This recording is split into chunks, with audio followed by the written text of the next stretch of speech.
Hi folks, and welcome to Adiga Armory. Today we're going to discuss how to shop for a used semi-automatic pistol. Our goal is to give you a bit of extra knowledge that you can use to choose a safe and reliable handgun on the used market, even if you're not able to test fire the gun before buying it. We'll cover some of the key areas to examine, and we'll discuss a few warning signs to help you avoid lemons and pick a winner. Before we begin, please remember to give us a thumbs up and subscribe if you haven't already, and don't forget to leave us a comment on how you like to inspect things when you're shopping for a gun. We'd love to hear from you. And remember to make your guns great again with a bottle of our citrus-powered synthetic CLP at AtigaArmory.com. Now, let's get to it.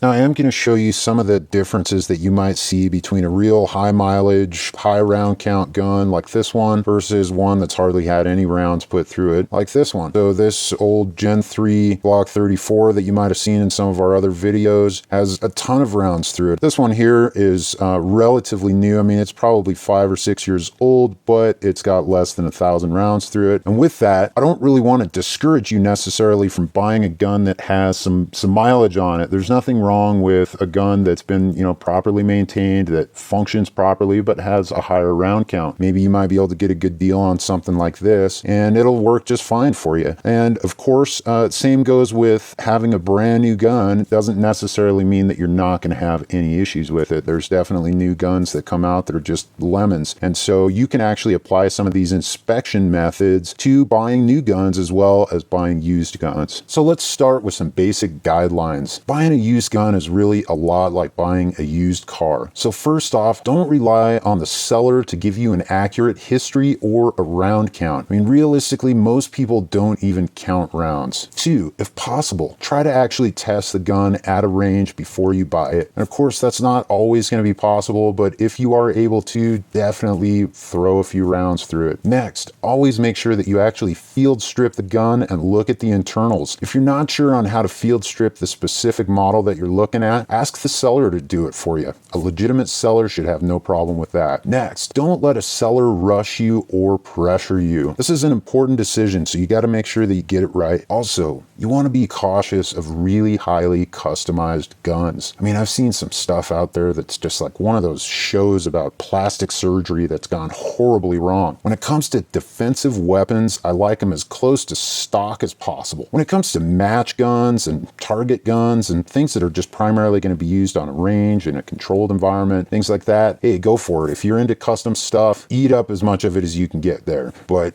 for the defensive weapons, I generally, I don't want one that's been butchered. Also, if the gun isn't right, if it just doesn't feel right, if it doesn't look right, if it's just not sitting well with you, walk away. There will always be another opportunity to buy another gun. And last but not least, don't just pay the asking price. Always negotiate for a better price, especially when you're in places like pawn shops and things like that where they're paying pennies on the dollar to people to get these guns. They've got pretty good margins on used guns. Now, new guns is a different story. The margins are really quite tight on new guns, so it's very unlikely that you're going to get much wiggle room on a new gun. But used guns, heck yeah, always negotiate. Now, here's a few handy little things that can sort of help you to inspect the gun. You don't really need gun versions of these. I mean, there's bore scopes that are really essentially very similar in construction to a cheap autoscope. There's also bore scope cameras that are very similar in construction and function as an autoscope camera. I actually like these autoscopes. They work well. They're about half the price as gun specialty versions. I'll make sure and leave you guys some links to these. Basically, I've got a cheap camera here that I can use to inspect if I really want to, if I'm in the shop, or if I'm out just shopping around, I can bring one of these little kind of portable autoscopes, and that gives me a real nice close-up view to get into places. You can also just grab a magnifying glass, and I also really like this type of little flashlight because I can kind of get this down into places and I can really use it to inspect inside all those nooks and crannies. So let's cover what we can inspect when the gun is actually fully assembled like this. Now, if you're out there, you're checking out guns, somebody hands you a gun, the very first thing you want to do, if they haven't done this already, is to go ahead and just remove the magazine and lock that slide back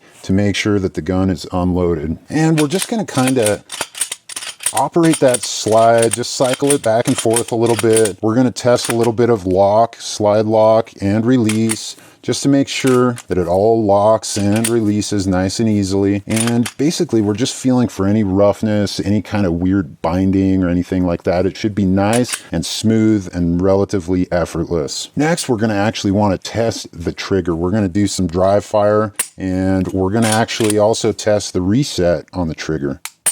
We want to make sure that it resets nice and smooth and positive. And just overall, we want to make sure that that trigger feels nice, feels good, feels crisp, no grit, no nastiness, no binding. Now, if you're looking at a gun that has an external safety, you're going to want to make sure and test that as well. Again, checking to make sure that that gun is unloaded first. I engage the safety, make sure that that trigger does not drop the hammer. Then I disengage that safety, and so I know that my safety is functional. Something else that you want to test is you want to test and make sure that the magazines actually go in nice and smooth and they lock into place easily. There's a nice positive click, nothing's popping out, nothing is just falling out on its own. And we also want to make sure that it actually drops free without having to be pulled out. And last but not least, you're going to want to do a good inspection of the sights. You want to make sure that they're nice and tight, they're not wiggling around, loose, or anything like that. And one other thing to look for is if the sights are drifted extremely to one side or the other, it's possible, it's not guaranteed, but it's possible this could be a telltale sign that previous owner actually had to drift them extremely in order to compensate for some kind of an accuracy issue. Point of aim, point of impact, not really lining up properly. So generally speaking, if the gun is made right, it's not damaged, everything is, properly put together, the sight should not have to be drifted too much to the left or to the right to impact true to where you're aiming. You see that? That's kind of a possible warning sign, possible red flag. And of course, just make sure that you handle the gun real nice. Make sure it fits your hands well. Make sure that it's comfortable. Try pointing it, see if it points naturally, and just make sure that that gun feels right to you. Now let's go ahead and field strip this gun, and I'll show you what to look for on the inside.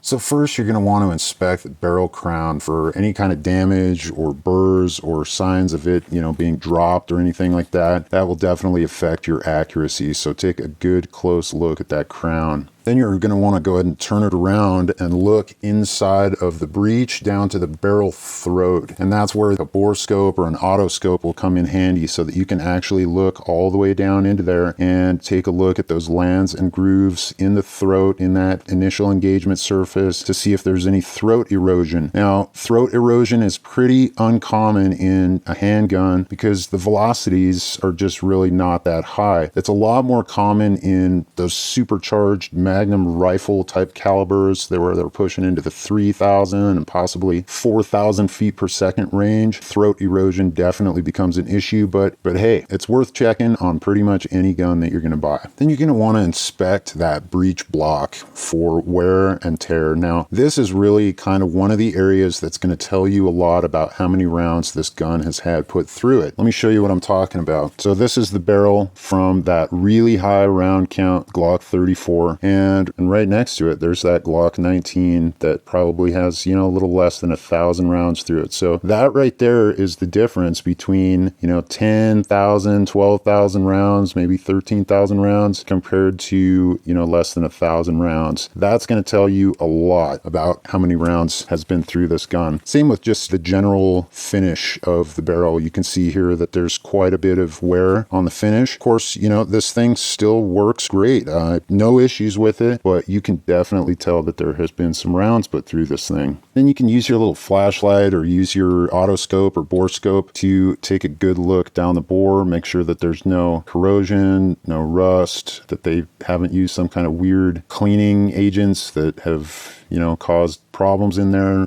You'll be able to tell by looking at it whether it looks nice and clean and smooth or whether it looks all jacked up. And of course, you're going to want to take a good quick look at the feed ramp here and the breech end of the barrel, and just kind of make sure that there's no damage, no burrs, nothing like that. The barrel is one that you're going to want to take a little bit of time to look at because this is a pretty expensive part to replace. You're looking at a couple $100 for a Glock barrel. It's worth making sure that that barrel is still within its service life.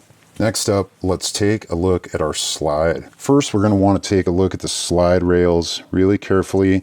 on both sides. We want to make sure that there's no burrs, no, gouges or damage or anything there that might hinder this slide from moving back and forth freely.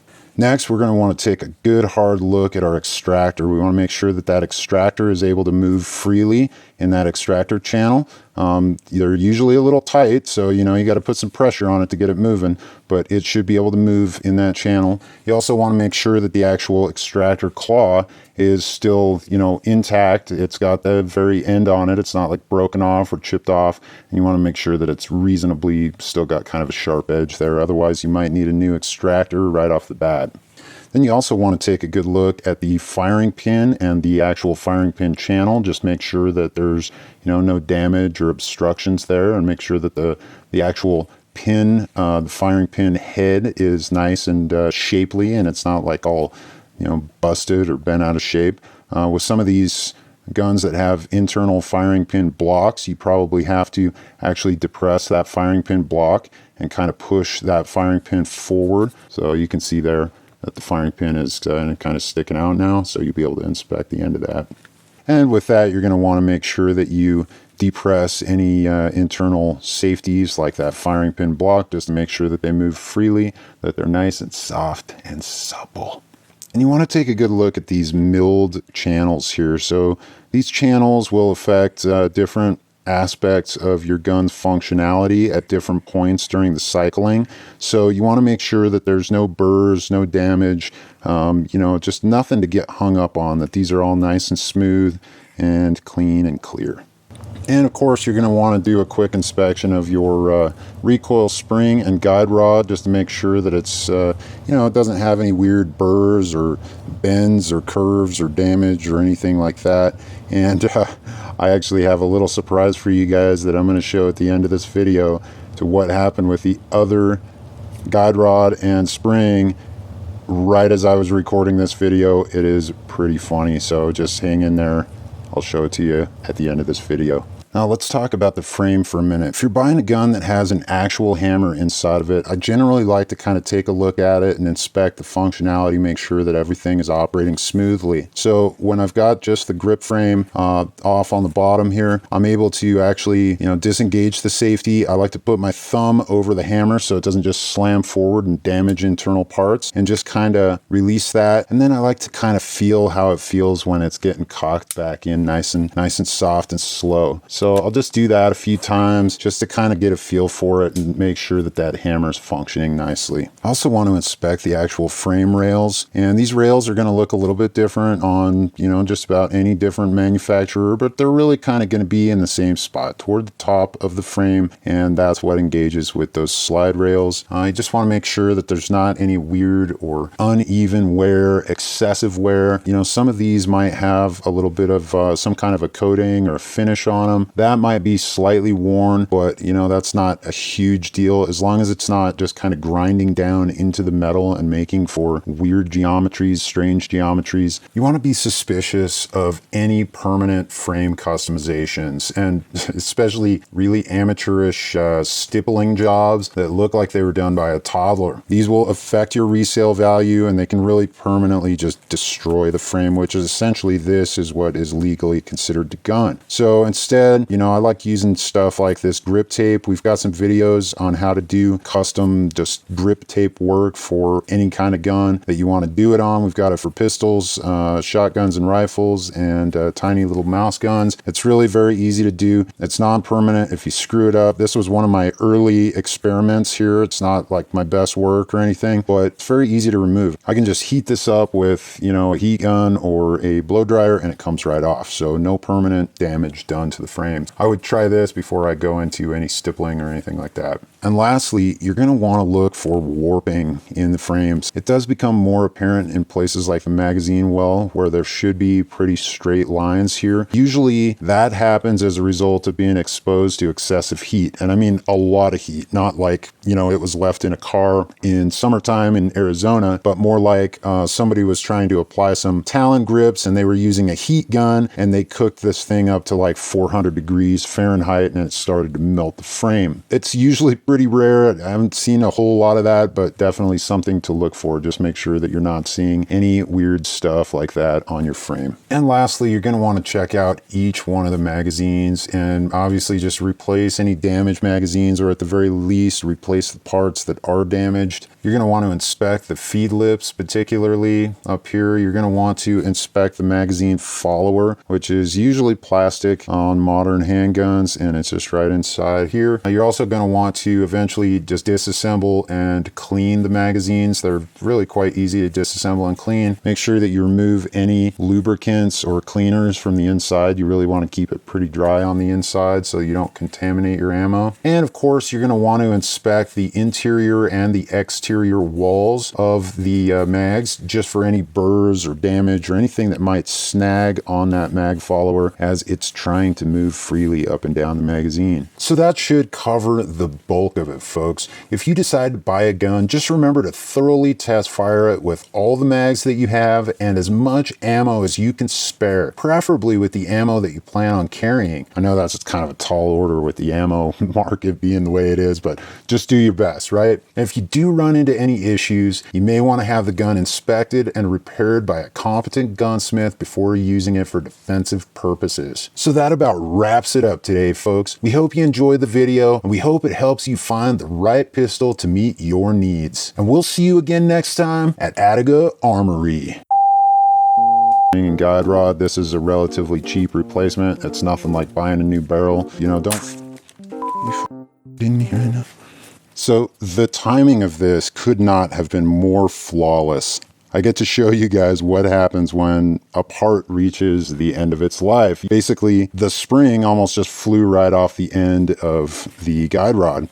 And that's because this little retaining washer here that generally just sits right there underneath this little retaining screw, this little retaining washer got worn out, and it basically just sort of, I think the middle got expanded to the point where it actually came up over the top of this actual screw. So it just popped right off, just magically. It was perfect. So you guys got to see it. It was a little bit of a shocker to me, but look at that. Even a good gun can fail at any point in time.